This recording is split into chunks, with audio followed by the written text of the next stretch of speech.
서울의 겨울은 유난히 차가웠다.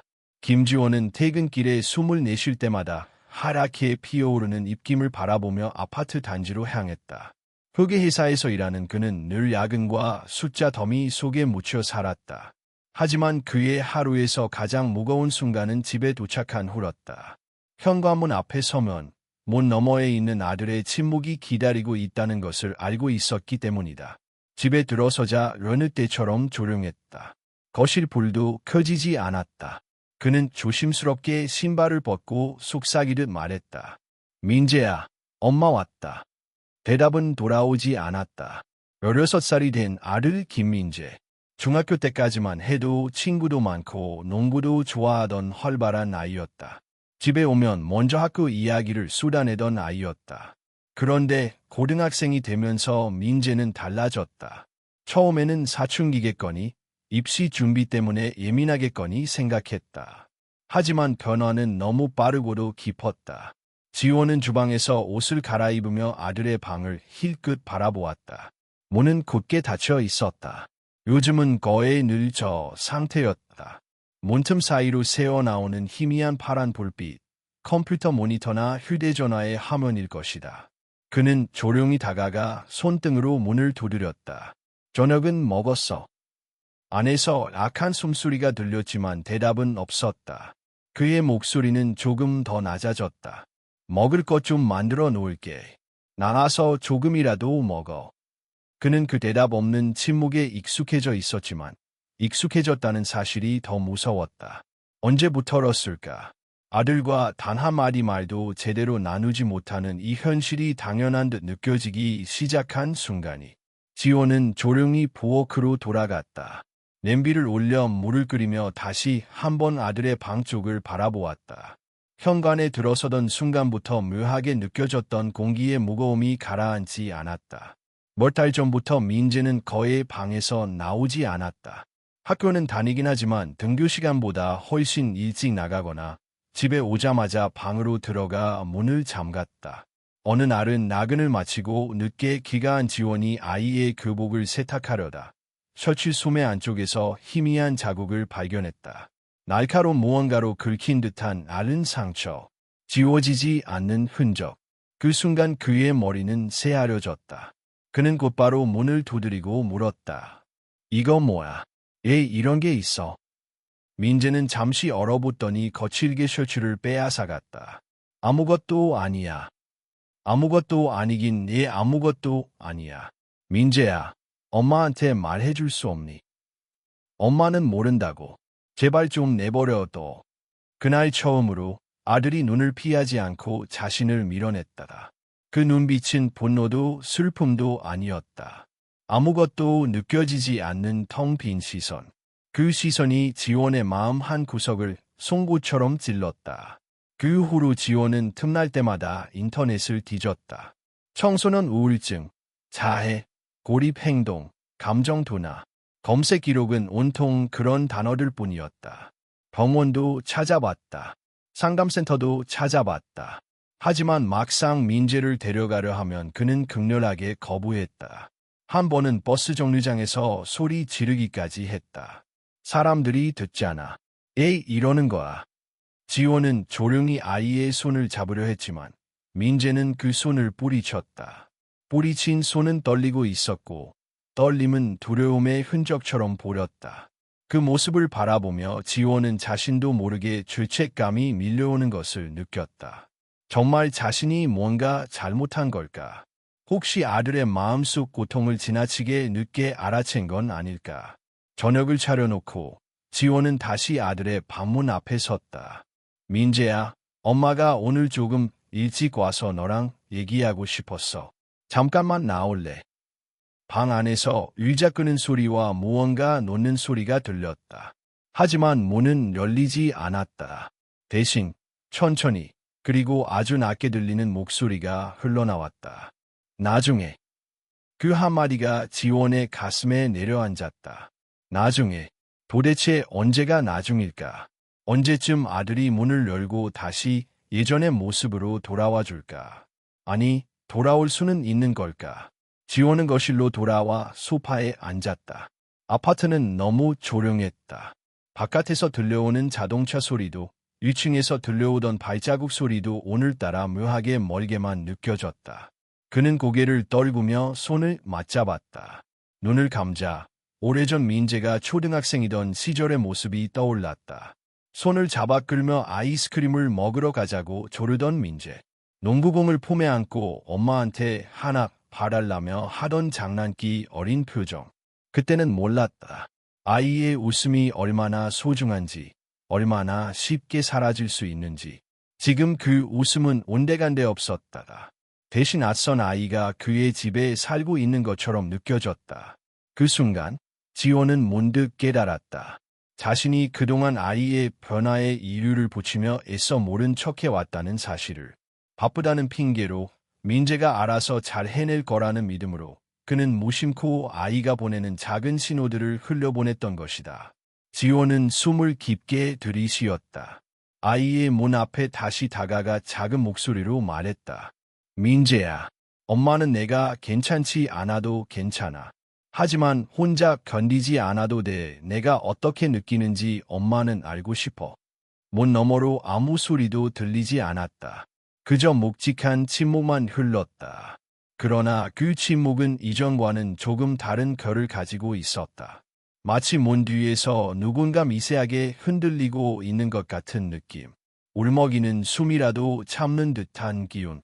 지호는 잠시 그 자리에 서 있다가 조용히 속삭였다. 엄마는 기다릴게. 내가 말할 준비가 될 때까지. 그리고 천천히 거실로 돌아섰다. 오늘도 문은 열리지 않았지만 어쩐지 아주 작은 균열이 생긴 듯한 기분이 들었다. 하지만 그는 몰랐다.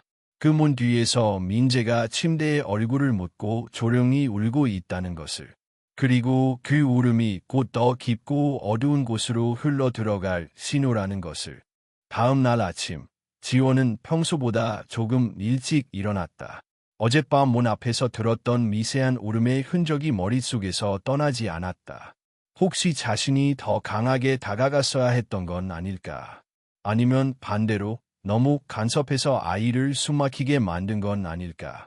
그 어느 쪽도 확신할 수 없었다. 지호는 부엌에서 조용히 아침을 차렸다. 미역국을 따뜻하게 데우고 밥을 푸면서 아들의 방문을 계속 바라보았다. 문은 여전히 닫혀 있었다. 그 문 사이에 놓인 거리감은 단순히 공간의 문제만이 아니라 마음과 마음 사이의 깊은 틈처럼 느껴졌다. 시간이 흘러 등교 시간이 다가오자 방문이 살짝 열리는 소리가 났다. 지호는 재빨리 고개를 돌렸지만 애써 아무렇지 않은 척했다. 민재는 시선을 피한 채 신발을 신으며 말했다. 다녀오겠습니다. 목소리는 건조했고 표정은 무표정했다. 그러나 지원의 눈에는 그 무표정 속에 희미한 불안과 피로가 섞여 있는 것이 보였다. 아침은 조금이라도 먹고 가. 괜찮아. 말은 짧았고 그 짧음이 더욱 마음을 아프게 했다. 지호는 잠시 망설이다가 조심스럽게 한마디 덧붙였다. 오늘 학교 끝나고 잠깐 이야기할 수 있을까?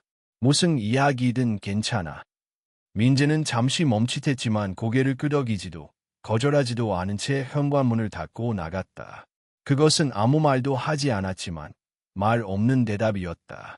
지호는 문이 닫히는 소리를 들으며 천천히 숨을 내쉬었다. 그 작은 반응 하나에도 그는 마음이 흔들렸다. 그날 회사에서도 지호는 집중할 수 없었다. 숫자들을 보며 일하는 척했지만 머릿속은 온통 민재의 생각뿐이었다. 아들이 학교에서 어떻게 지내고 있는지, 혹시 또 아이들이 괴롭히는 건 아닌지, 아니면 교실에서도 혼자 고립되어 있지는 않은지. 걱정은 끝없이 이어졌다. 퇴근 후 지호는 집으로 돌아오는 버스 안에서 휴대전화로 정신건강 상담센터의 자료들을 읽었다. 청소년 우울증의 특징, 학교 부적응, 자해 행동. 각각의 설명들이 민재의 모습과 너무나도 닮아 있었다. 읽으면 읽을수록 마음이 무거워졌다. 집에 도착하자 거실은 여전히 조용했다. 문을 열자마자 느껴지는 공기의 냉기가 온몸을 스쳐 지나갔다. 민재는 이미 학교에서 돌아와 방 안에 있었다. 문 아래로 새어나오는 희미한 빛이 그의 존재를 알려줄 뿐이었다. 지호는 방 앞에 다가가 문을 두드렸다. 민재야, 저녁 시간이야. 조금 나올래? 대답은 없었다. 잠시 후 그는 부드러운 목소리로 다시 말했다. 엄마가 너무 많은 걸 바라서 미안해. 내가 힘들다는 걸 이제야 아는 것 같아서 미안하고. 문 너머에서 작은 소리가 들렸다. 의자를 움직이는 소리일 수도 있고 그저 몸을 뒤척이는 소리일 수도 있었다. 하지만 지호는 그 미세한 반응에도 마음이 흔들렸다. 그때 문이 아주 조금 열렸다. 단 10cm 정도의 틈. 민재는 문틈 사이로 얼굴을 드러내지 않고 낮게 말했다. 괜찮아. 그냥 혼자 있고 싶어. 그 말은 부탁이 아니라 벽처럼 느껴졌다. 지호는 고개를 끄덕이며 말했다. 알겠어. 대신 저녁은 여기 두고 갈게. 이 말 뒤에 문은 천천히 닫혔다. 그 부드러운 닫힘조차 왠지 모르게 멀어지는 소리처럼 들렸다. 지호는 부엌에서 혼자 저녁을 먹었다. 숟가락으로 국을 떠 올리다가도 자꾸만 아들의 방 쪽을 바라보며 눈시울이 뜨거워졌다. 예전에는 한 식탁에서 웃으며 밥을 먹던 순간들이 너무 멀게 느껴졌다. 식사를 마친 지호는 혹시나 하는 마음에 쓰레기통을 열어보았다. 그 안에는 깨끗한 종이컵과 간식 포장지들이 있었다. 이는 아이가 스스로 끼니를 해결하고 있다는 뜻이었지만 동시에 누군가와 함께 할 수 있는 식사조차 혼자 해결하고 있다는 의미이기도 했다. 그리고 쓰레기통 가장 밑바닥에서 지호는 가늘고 반짝이는 무언가를 발견했다. 그것은 낡은 칼날이었다. 커터칼의 날 한 조각. 순간 숨이 멎는 듯한 충격이 지원의 온몸을 덮쳤다. 손끝이 떨렸다. 목이 막혔다. 이 작은 조각 하나가 아이의 고통을 상징하고 있었다. 지호는 칼날을 손바닥 위에 올려놓고 한참을 바라보았다. 눈앞이 흐려졌다. 민재야, 도대체 무슨 일이 있었던 거니? 애 혼자 견디고 있는 거니? 그는 칼날을 서랍 깊숙이 치워놓고 아이의 방 앞에 다시 섰다. 손가락이 문짝을 스치자 마음속에서 수천 개의 생각이 튀어오르듯 흔들렸다. 문을 열고 아이를 안아주고 싶었다. 아무 말 없이 그저 안고 견디지 않아도 된다고 말해주고 싶었다. 하지만 지금 문을 열면 아이를 더욱 밀어낼 수도 있다는 두려움이 그를 붙잡았다. 지호는 그 자리에 서서 조용히 말했다. 민재야, 너 혼자 아프지 않았으면 좋겠어. 엄마가 어떻게 해야 할지 아직 잘 모르겠지만 너를 도와주고 싶어. 문 너머에서는 아무 반응이 없었다. 그러나 지호는 알고 있었다. 이 침묵도 아들이 내는 신호라는 것을. 다만 그 신호를 제대로 들을 줄 몰랐던 건 어쩌면 자신인지도 모른다고. 그날 밤 지호는 잠들지 못한 채 뒤척였다. 도시의 불빛이 베란다 창문을 통해 들어오고 있었지만 전혀 따뜻하지 않았다. 오히려 그 밝음 속에서 민재가 더 깊은 어둠 속으로 가라앉고 있는 느낌이 들었다. 그리고 그녀는 마음 깊은 곳에서 하나의 결심을 했다. 더 이상 기다리기만 하거나 막연히 걱정만 하는 것이 아니라 무슨 수를 쓰더라도 아이를 이 끔찍한 고립에서 구해내겠다고. 그것이 비록 아이에게 미움을 받는 길이라 할지라도. 그 결심은 작고 조용했지만 곧 다가올 더 큰 폭풍에 전조렸다. 지호는 알지 못했다.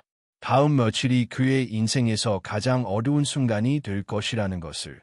그리고 그 어둠 속에서 아들은 다시 한번 한계의 벼랑 끝에 서게 되리란 사실을. 그 주의 금요일은 유난히 추웠다.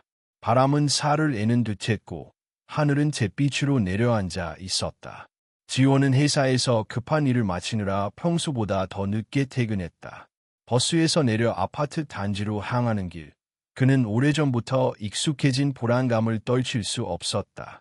오늘따라 그 불안이 유난히 크게 자라나 있었다. 현관문을 열었을 때 집 안은 평소보다 더 조용했다. 원래도 조용한 집이었지만 오늘은 그 침묵이 마치 숨을 죽이고 있는 것처럼 느껴졌다. 지호는 코트를 벗자마자 신발도 제대로 정리하지 못한 채 민재의 방으로 향했다. 문 앞에 서서 손등으로 조심스럽게 문을 두드렸다. 민재야, 엄마 왔어. 아무 대답도 없었다. 그 순간 지원의 심장이 미세하게 떨리기 시작했다. 평소에는 문틈으로 새어나오는 불빛이나 컴퓨터 펜 돌아가는 소리가 조금이라도 들렸는데 오늘은 아무것도 들리지 않았다. 그는 다시 문을 두드렸다. 민재야, 안에 있니? 여전히 대답이 없었다. 지원은 손잡이를 잡고 천천히 돌렸다. 문은 잠겨 있었다. 그는 순간적으로 숨을 들이쉬었다. 평소 민재는 문을 잠그지 않았다. 최소한 문틈은 열어두었다. 그런데 오늘은 완전히 잠겨 있었다. 그 정적은 앞서 들었던 모든 침묵과는 다른 결이었다. 민재야, 제발 대답 좀 해줄래? 지원은 문에 귀를 대고 들었다. 그러나 안에서는 아무 소리도 들리지 않았다. 그 적막함이 귀 속에서 커져가며 불길함을 파고들었다. 지원은 떨리는 목소리로 다시 말했다. 엄마야, 혹시 민재야. 마침내 그는 결정을 내렸다. 문을 억지로 열어야 했다. 그는 서둘러 안방 옷장으로 가서 작은 드라이버를 꺼냈다. 심장이 비정상적으로 빨리 뛰었다. 손이 떨려 제대로 잡을 수조차 없었지만 그는 문틈에 도구를 넣고 힘을 조돌렸다. 찰칵 소리와 함께 문이 열렸다. 방 안은 어둡고 차가웠다. 커튼은 완전히 닫혀 있었고 책상 위에 스탠드조차 꺼져 있었다. 불을 켜자 방 전체에 희미한 노란빛이 퍼졌다. 지원의 눈이 방바닥을 향하는 순간 그의 다리가 풀려버렸다. 책상 아래쪽 컴퓨터 본체 옆에 민재가 웅크린 채 앉아 있었다. 무릎을 끌어안고 고개를 묻은 상태였다. 양손은 축 늘어져 있었고 얼굴은 보이지 않았지만 몸은 아주 미세하게 떨리고 있었다. 민재야. 지원은 조심스레 다가갔다. 가까이 다가가자 바닥에 떨어져 있는 나른 조각 몇 개가 눈에 들어왔다. 커터칼의 날이었다. 지원의 호흡이 멎었다. 그는 손을 떨며 민재에게 다가갔다. 너무 갑작스럽게 팔을 잡으면 아이가 놀랄까 두려워 최대한 부드러운 목소리로 말했다. 민재야, 엄마라. 괜찮아. 제발 고개 좀 들어줄래? 그 순간 민재의 어깨가 미세하게 떨렸다. 그리고 아주 천천히 아이는 고개를 들었다. 지원은 숨을 삼켰다. 민재의 눈은 충혈되어 있었고 눈물 자국이 볼을 타고 말라붙어 있었다. 그러나 그 눈빛에는 일말의 생기도 남아있지 않았다. 텅 비어 있었다. 깊은 어둠 속에서 오랫동안 헤매던 사람의 눈이었다. 엄마. 민재가 입을 열었다. 그 목소리는 너무나 약했고 깊은 곳에서 끌어올린 듯한 절망이 묻어 있었다. 더는 모르겠어. 아무 감정도 없어. 그냥 다 사라졌어. 지원은 말문이 막혀 아무 말도 나오지 않았다. 대신 천천히 손을 뻗어 민재의 손을 감싸 쥐었다. 손이 얼음처럼 차가웠다. 많이 힘들었지. 혼자서 얼마나 무서웠을까. 민재의 눈이 떨리고 다시 눈물이 맺혔다. 그러나 그는 고개를 저었다. 엄마, 나 없어지면 엄마도 편해질 것 같아서. 지원은 심장이 멎는 듯했다. 온몸이 무너지는 듯했다. 무슨 말이야? 아니야. 절대 아니야. 엄마는 내가 없으면 아무것도 아니야. 그는 아이를 끌어안았다. 민재의 몸은 굳어 있었지만 점점 그 굳음이 풀려갔다. 마침내 아이는 작은 아이처럼 아주 어린 시절처럼 지원의 품속에서 울음을 터뜨렸다. 미안해. 엄마, 미안해. 지원은 아이의 등을 천천히 쓸어내렸다. 미안할 게 어디 있어. 너는 잘못한 거 하나도 없어. 내가 힘들었다는 걸 내가 너무 늦게 알아서 미안한 건 엄마야. 민재는 계속 흔들리듯 울었다. 그의 울음은 억눌렀던 감정이 한꺼번에 터져나오는 소리 같았다. 방 안은 두 사람의 숨과 울음소리로 가득 찼다. 얼마나 시간이 흘렀을까. 민재가 지쳐 잠든 뒤 지원은 아이를 침대에 눕히고 담요를 덮어주었다. 아이의 손목을 바라보자 가슴이 또 한 번 무너졌다. 감춰진 상처들이었지만 분명하게 남아 있었다. 지원은 방을 조용히 나왔다. 문을 닫는 손이 떨렸다. 거실로 내려오자마자 그는 바닥에 주저앉았다. 눈물이 쏟아졌다. 울음은 멈출 수 없었다. 아이가 그렇게 고통 속에 있었는데 자신은 알아채지 못했다는 죄책감이 그의 가슴을 내리찍었다. 그러나 그 울음 속에서 하나의 결심이 또렷하게 자리 잡았다.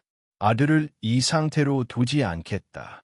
무슨 일이 있어도, 어떤 위험이 있더라도, 어떤 비난을 받더라도 그 결심은 단순한 의지 이상의 것이었다. 그것은 절박한 생존의 의지였다. 민재가 살아남을 수 있도록 지원은 모든 것을 포기할 준비가 되어 있었다. 하지만 그 결심이 곧 더 큰 폭풍을 불러오리라는 것, 그리고 그 폭풍 속에서 둘 다 또 한 번 깊은 절벽 끝에 서게 될 것이라는 사실을 그때의 지원은 알지 못했다. 민재가 울며 쓰러졌던 그날 밤 이후 지원은 회사를 하루도 빠짐없이 조퇴하거나 반차를 내며 아이 곁을 지켰다. 그는 정식으로 병원을 예약했고 아이가 거부하지 않도록 조심스럽게 설득했다. 처음에는 치료실 앞 문턱조차 넘기 어려워했지만 민재는 결국 지원의 손을 꼭 붙잡고 첫 상담실에 들어섰다. 정신과 상담은 처음이었다.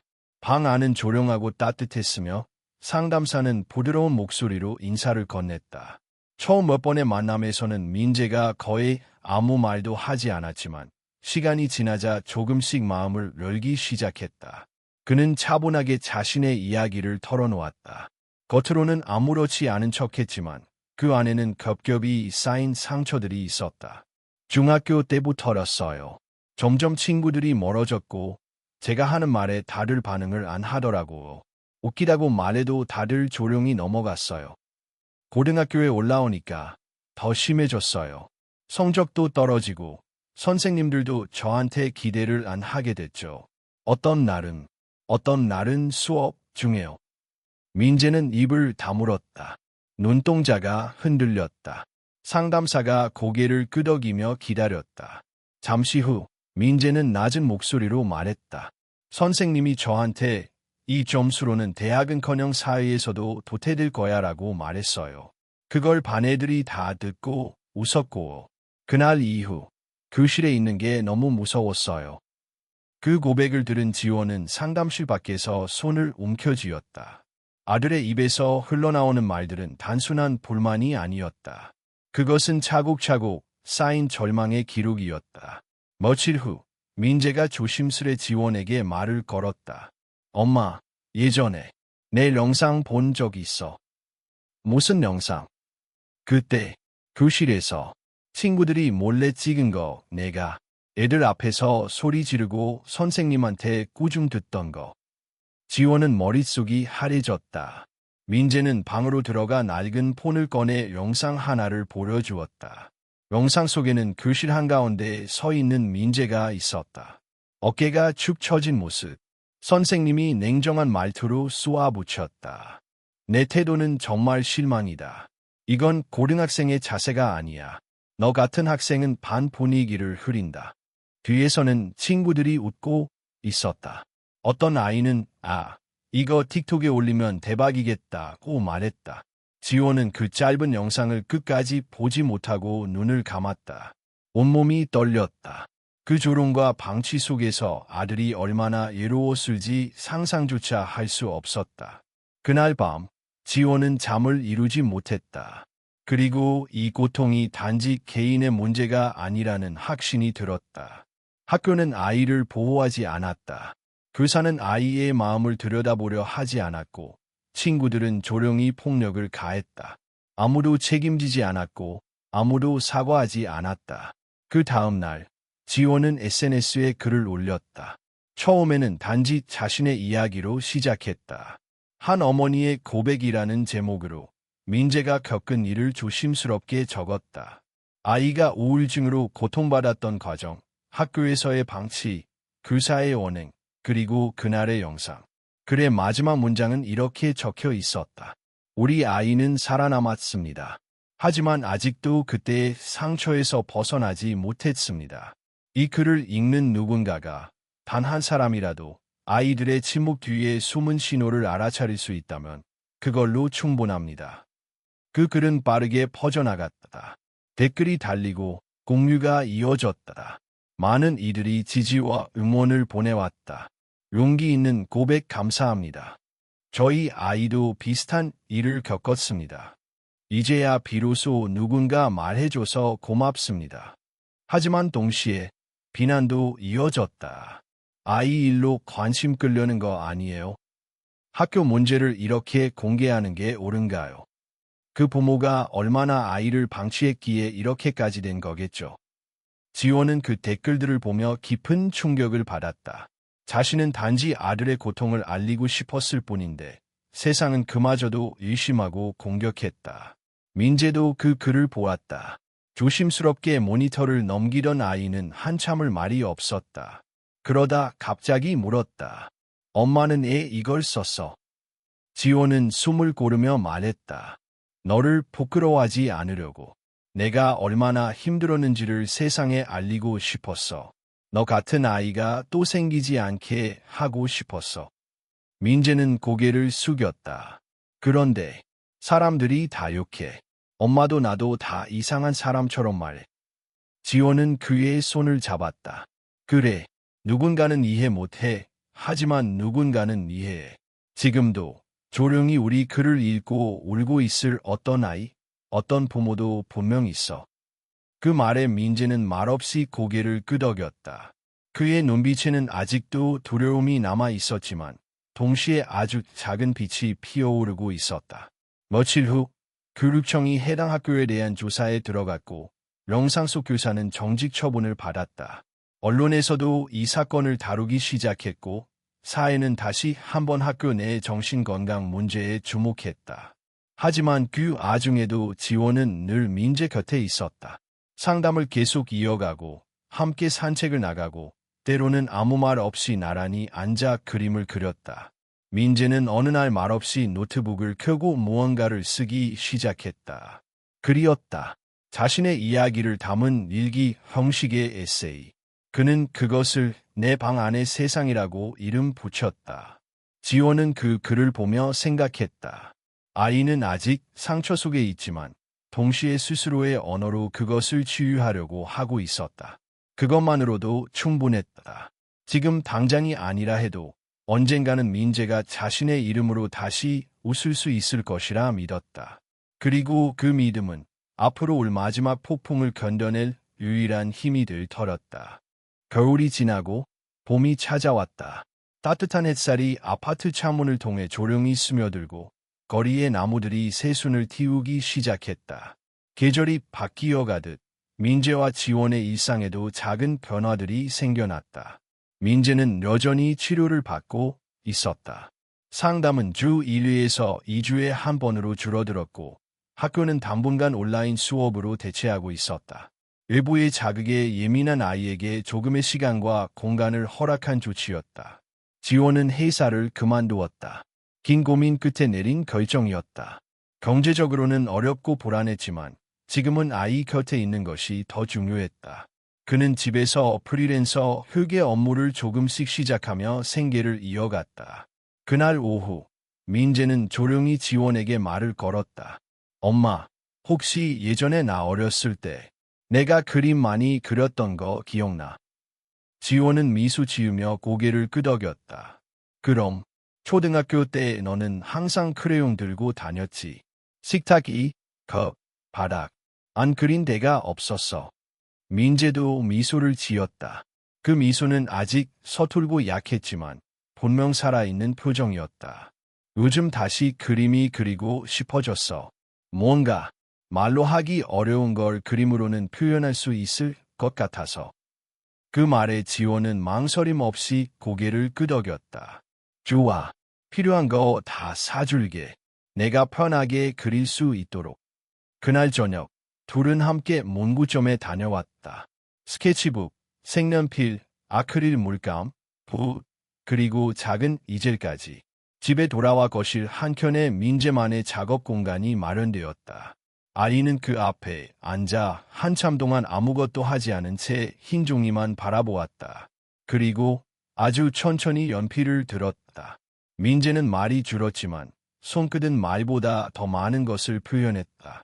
처음 그린 그림은 어두운 방 안에 앉아있는 소년이었다. 창문 밖에는 달빛이 스며들고 있었고 소년은 고개를 숙이고 있었다. 그 그림을 본 지호는 말없이 아이의 어깨를 토닥였다. 아이는 그저 고개를 끄덕였다. 그 후로 민재는 하루에 한 장씩 그림을 그렸다. 어떤 날은 숲, 어떤 날은 바다, 어떤 날은 단순한 추상화였다. 그림에는 말로 설명할 수 없는 감정들이 담겨 있었다. 그리고 시간이 흐르면서 점점 색이 달라지기 시작했다. 처음에는 회색과 검정이 줄을 이뤘지만 어느 순간부터 초록, 파랑, 노랑이 나타나기 시작했다. 지호는 조용히 아이의 변화를 지켜보았다. 조급하지 않게 아이가 주도적으로 자신의 삶을 다시 구성해 나가는 모습을 보며 희미한 희망을 품었다. 봄이 끝나갈 무렵 동네 복지관에서 청소년 미술전이 열린다는 소식이 들려왔다. 내 마음속의 풍경이라는 제목이었다. 지호는 조심스럽게 제안했다. 민재야, 이번에 너 그림 몇 장 출품해보는 건 어때? 민재는 잠시 망설이다가 물었다.